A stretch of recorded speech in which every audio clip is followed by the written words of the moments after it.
first one is you mentioned to the source, right, and to receiving it from the source and hearing it from the source and seeing it from the source. And we have a saying in our culture, right, and that saying is "NANA I KE KUMU," right? Nana to look, and kumu is a teacher. That's what it's translated to mean literally today.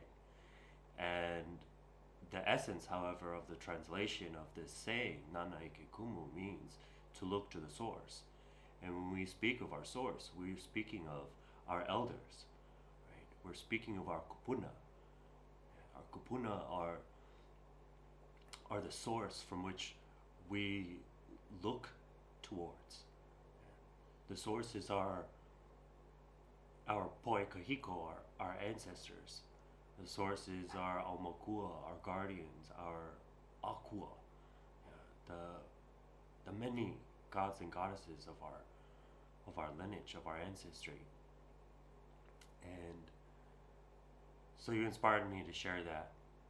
"NANA I KE KUMU," look to the source.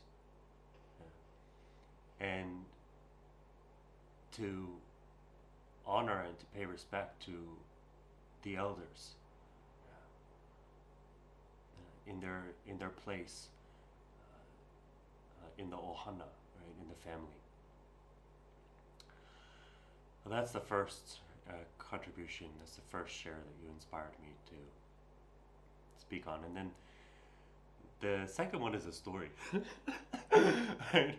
And this story, I think I've shared it prior, but not here, and so I'll do it here. And this story actually is of a gentleman that would come to visit Lawrence and myself in HALAWA Valley, and he would come and he would spend months at a time, right? And his desire, his drive to be in HALAWA and to be with Lawrence and to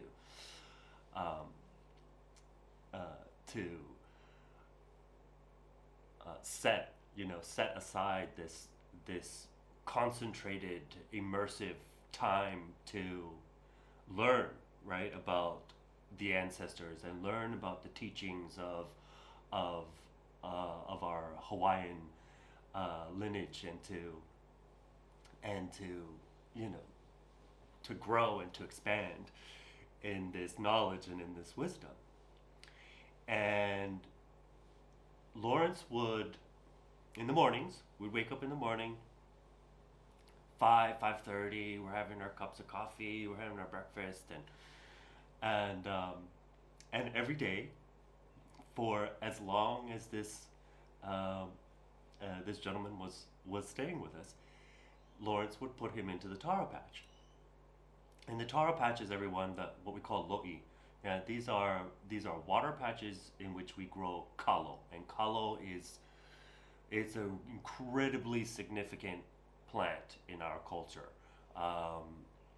and it has a very deep spiritual connection to us because it is the firstborn and stillborn child of Wakea, the Sky Father, and Ho'okukalani, and this child is stillborn, and where they bury this child, the first kalo comes to be, the first plant of kalo comes to be, and they name this plant Haloa Maoli, Haloa Naka, excuse me. That's the firstborn. And anyways, so there's a very deep significance for us with this plant, and it's also where we harvest, and we are able to make our main staple starch. Right, we eat it. We in a form called poi, and there's a very deep and intimate relationship with this plant. So every morning, while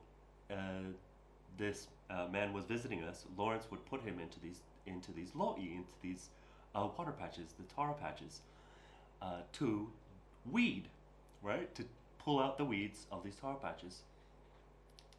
And every day, right, he would get up, and as soon as it was done with breakfast, boom, Lawrence would have him in the taro patch.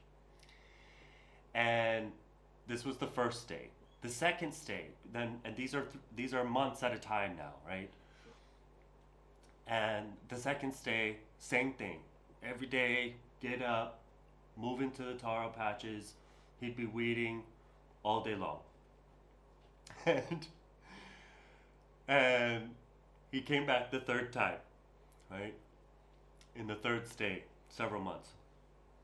And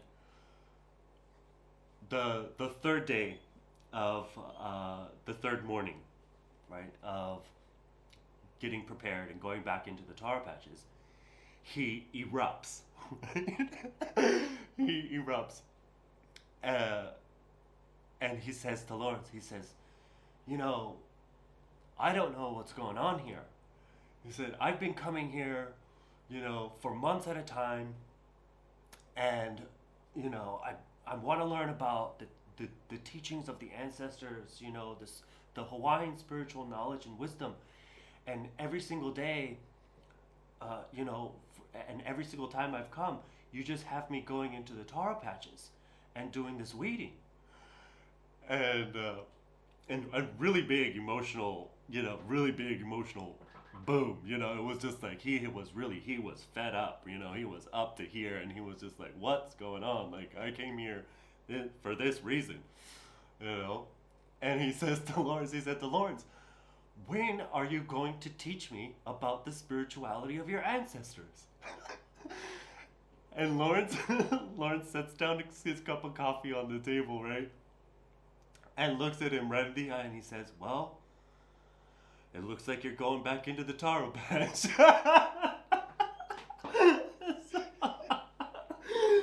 So, you know, and it dawned, you know, in that moment, you know, it took him that to reach that moment. Yeah, and then to have Lawrence, you know, speak and to share with him in that way, and what he said, I mean, I watched him, it just completely dawned on him. It was like watching the sunrise for the first time, you know, in his eyes. It just completely shifted in his understanding. And then he realized, you know, what he had been ignoring of his ancestors, and the knowledge and the wisdom and the teachings of our ancestors. And after that exchange, and after Lawrence said, well, it looks like you're getting back into the taro patches today, he went in to those taro patches to continue weeding for the first time with the new understanding, with this openness that prior to that moment he was closing off within himself. And it was really an incredible, it was one of the most incredible experiences that I got to witness in HALAWA. And there were multitudes of them, but that was really one that you inspired me to bring up and to talk about now, you know. So thank you, Koa. Yeah, absolutely. Look to the source. Yeah, mahalo for that story. That's amazing. That's Daniel's son painting the fence and washing the cars, and then realizing he just learned karate. Yeah, exactly. That's amazing. That's amazing. Yes. So with that, I will say one last thing. Sure. Kawika, you are a very bright star during the darkest of nights. Mahalo. Mahalo to you too, Ko. Mahalo. I want to step in here, everybody. I want to complete the story. So after that discussion with this gentleman, he walked to the tarot pouch, stood on the bank for a little while and just looked in it. Then he stepped into the mud and the water, and he fell to his knees. And he sat on his knees in the mud, in the water, and cried. Yeah. Because it really hit him who was in front of him.